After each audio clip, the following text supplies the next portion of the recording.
Stop paying for any vibe coding apps out there, Lovable, V0, Bolt, Cursor, before watching this video, because today in this video I'm going to explain that we are in a world right now where we have multiple vibe coding tools which can allow us to convert a product, to ship it, and to test it. Look at these, first of all, MVPs that I'm going to show you right now. First MVP, Airbnb. When Airbnb was launched, it had zero payments. So for example, if I want to book an Airbnb out there, the prototype looked like this. Look at the website. I would go to a house. Let's say I want to showcase my house as an Airbnb. The person would come in, pay by cash. If the person doesn't show up, I don't make any money. And if the person does show up, they pay me by cash in person. There were no payments integrated. Number two prototype I'm going to show you is of Stripe. Look at this website. It has basically nothing on the website. It's just a bunch of words on the website. They had no bank deals. So what I'm trying to tell you is prototypes are extremely important. And for small prototypes like these vibe coding tools are just amazing. And that's why choosing the right tool is important. Shipping it fast is also very important, and as soon as possible. If you have a time window of, let's say, 3 weeks, I'll build, test, and then fix it. If the foundation is ready, changing things are not hard. And when you choose the right tool perfectly, when you have just a website or mobile app, you can build on to a bigger app easily if you have chosen the right tool.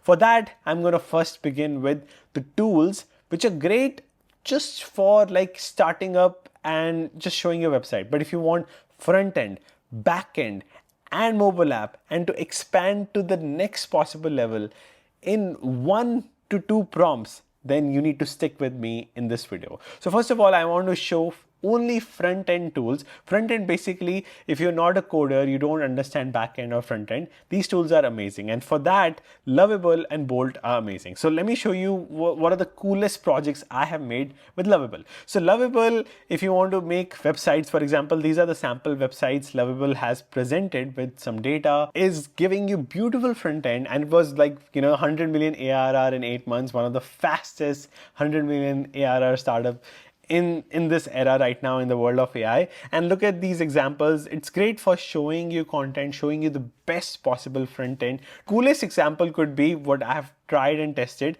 is an app like Linktree. So Linktree is an app for creators. So let me show you my Linktree. Look at this app Linktree. If I show you the mobile version, so if I shrink it, it's pretty cool because on Instagram, you click my bio or any creator's bio, it takes you the links and also a shopping site where you can shop their products or their affiliate links and stuff, and shows all the social media, YouTube, Twitter, TikTok, Instagram, whatever you have, in the email. So this is a very cool platform, but those who don't know, this is very profitable.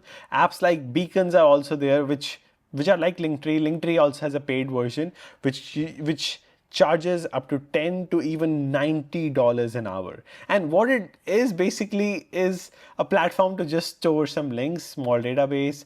You just need login.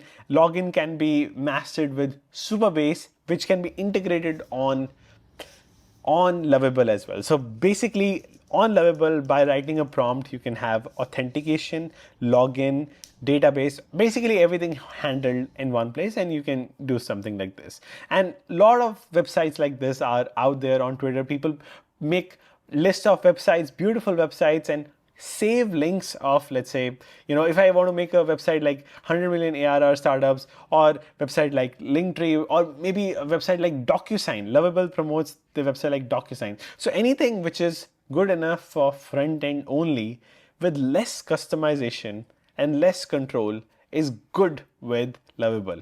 So overall, I'm trying to say is Lovable is great for quick MVPs, landing pages, and beautiful UI products. But if you want more control, there's something like Bolt also out there. So both are very similar. Both give stunning UI quickly. But the difference is Lovable is hosted on a VM like AWS or somewhere out there. For example, it's in New York, India, anywhere.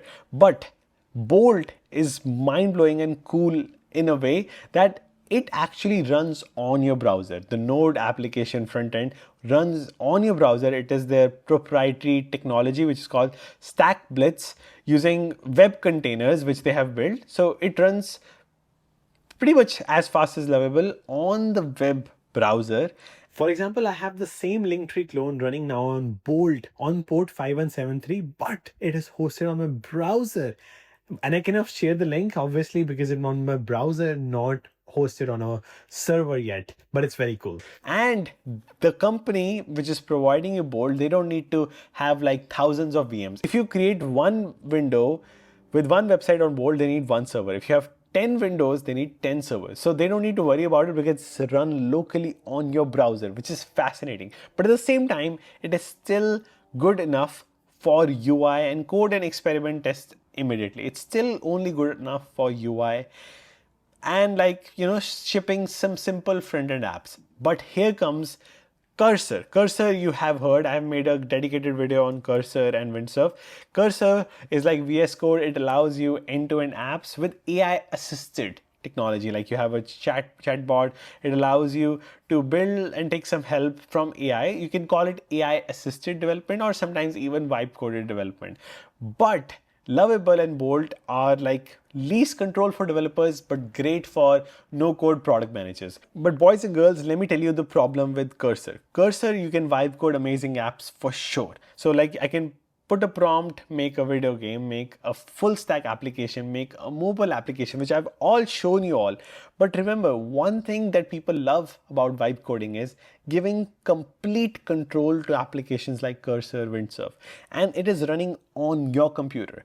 When you give full permission to your laptop to these tools like Cursor and Windsurf, they can even format all the projects you have. They can sometimes, remove files in your computer that you don't want. They can hallucinate, they can go haywire, because a lot of people love doing something called YOLO mode. You live only once and you give all the permission. Even with Claude Code, people give all the permissions. Claude Code is one of my favorite agentic tool as well, which I have shared. But Claude Code and Cursor are great for your computer. But when you say yes to everything without reading, they can format your computer unintentionally. So that's why sometimes actually running applications on a server where you're not scared, your code is connected with GitHub, you're not scared that even if they break your computer, nothing will happen.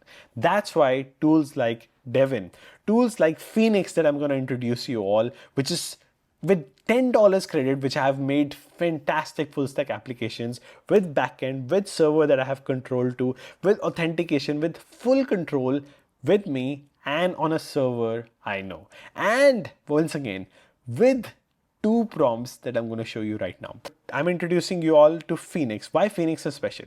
Phoenix is extremely special because it is the AI tool that builds, tests, runs, and fixes code right in front of your eyes. You can see that it goes through the UI, and I have seen it checking every single API calls right in front of me. I see the JSONs going through, and I get blown away how it tests and thoroughly how it tests. And adding on, and Phoenix is on a new server, as I mentioned. It gives you root access to the server. If anything happens to the server, you don't need to worry about. And it is self-healing, it fixes, it observes the UI, it checks the logs, and builds it right in front of you. All right, so let's get started with Phoenix. I'm going to show you how it has more control than Lovable, Bolt, and how you can actually go to the terminal and see everything that agent has done. Jump into Phoenix. This is my Phoenix window. If let's say, for example, I want to make a to-do application, I'm going to show you 3 applications I've built because Phoenix has a specialty with collaborations. Whether you want to make to-do lists, whether you want to make DocuSign, you want, document signing abilities. DocuSign is a multi-million-dollar company. You want to collaborate with multiple people, share the documents, share the PDFs, or whether you want to make a Notion application, collaborate, or whether you want to make a Tetris game and share and play with other people. That is all possible thanks to Phoenix. I can click on this terminal window and I can see all the GitHub history of my project. I can see what the agent has done. And most importantly, when I was building these applications, I'm showing you Notion, DocuSign, and a simple website like To-Do List. All these 3 applications. This is the front page of Phoenix. On this left side, you can write a bunch of prompts right here. For example, you want to build a chat app, product landing page, social, and some options are right there. But I'm going to type build me a Notion clone app. And you can actually go to Claude or ChatGPT and elongate and product description But you don't need to, because it actually asks you what are the features you want. It gave me a list of all the features that I would like to have on my Notion app, with like collaborations, database schema, all that. And by default, it's going to choose SQLite database, and it's going to start building it. Later, it asks you what kind of theme you want. You can usually choose like colorful, playful, but I usually love to ask it creative and colorful. That's my favorite. All right, so it's gonna execute, make the back end and then the front end. You can see all the code being created here. And here is the Notion theme it chose. I can actually see how Phoenix is going and debugging through it, not just my UI, but also the API calls. It checks what is being sent through HTTP from my server to the website, and it debugs it beautifully. That is my favorite part about Phoenix. And you would be like, I made a video on Devin. What is special about Phoenix? See, Devin runs on a container. You don't have root access. As I mentioned, when you're using Cursor, Claude Code, root access means that Claude can do everything on your computer you want to without hitting that yes, approve button over and over again, which is risky. Even Devin doesn't give you root access to your server, but this is giving you root access, which is magical on an ecosystem of Elixir, which has live view capabilities. Live view as in, like, if you want to show you responsive UI with requests coming from backend, and it will immediately show it on the UI. And not just that, even the tests written run automatically. Every single feature you write, it tests immediately. You can see the code on GitHub, run it on your local machine if you want to. With a click of a button, you can clone it. And so it is basically, if you want to imagine what Phoenix is, it is more capabilities and more control than Devin, without the risk of Cursor and Cloud Code doing something harmful on your computer. What do you think about these three apps? And my favorite is, whenever I'm building apps with Phoenix, I ask it to be creative, so it can do anything it wants to. So like, it's not a direct copy paste of like Notion, not a direct copy paste of DocuSign, but it magically becomes creative and adds its own colors, whatever the way it wants to. So here's a TLDR. If I want to show you the capabilities of Phoenix, it is a full stack control with full VM and root access. Along with that, real-time collaborations. You can share access to your friends, have a database, whatever you want to, plus agentic development with with agentic development on steroids, test and deploy it autonomously, production grade quality and output, and dev centric ergonomics. Just like I mentioned in my previous agentic videos as well, you can sleep at night, wake up, and Phoenix will be done with all the changes you want to with production quality code. 4 examples that Phoenix is perfect for: if you have a multiplayer Tetris game, or Notion, which I'm going to build right now, or AI SaaS onboarding, which needs live stats, live views, plus giving access to 10 people to edit, share, and see. And you can deploy with the click of a button and be ready. So that's why this is the future of agentic abilities. You choose a platforms like these where you can share access to your investors, to your co-founders, as easy as possible. Let me know what you think in the comments below. Thank you so much for watching, and thank you so much, Phoenix, again for sponsoring this video.